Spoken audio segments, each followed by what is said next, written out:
Bolehkah kita tipu sunat untuk suatu keadaan? Tipu ni asalnya dilarang syarak. Apa makna tipu?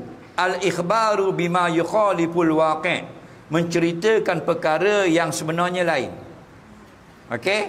Kita nak pergi ke Terengganu, siapa dipaka, kita tengok lori belanggar dengan bank.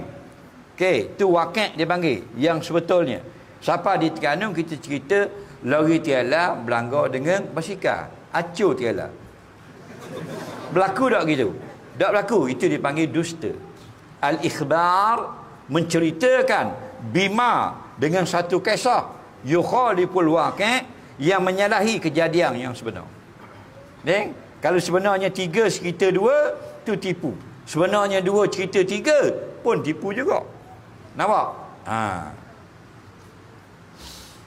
Jadi asalnya tipu itu dilarang syarak. Tipu mana? Tipu hukumnya yang pertama haram, yang kedua makruh, yang ketiga harus. Faham lagi?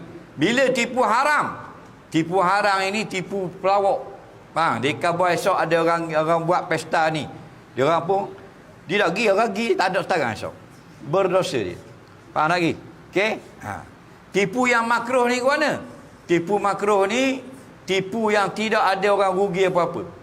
Faham tak? Dia cakap seorang dia, kita tanah di Kemamang tu, belakang rumah Tok Li tu 8 ekar tu tanah kita.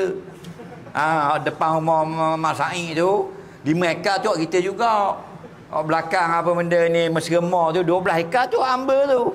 Tak ada orang dengar seorang, tak bodoh seorang itu je. Tu makruh cakap lagu tu. Tuhan tak suka. Tak ada orang rugi, tak ada orang kena tipu, tak ada orang jatuh maruah. Faham? Tapi kalau tipu tu ada harta orang boleh ke dia, atau jatuh aib orang, maka dosa besar. Dan kadang-kadang tipu itu harus. Faham lagi? Contoh Nabi kata, orang yang berbohong untuk mendamaikan 2 kumpulan Islam. Macam sekarang ni ramai orang Islam duk berbalah. Kita cakap betul pun dia tak mau baik juga. Kita pun berbohong. Dia dengar kita berdusta, berbohong, dia berdamai. Hukumnya harus.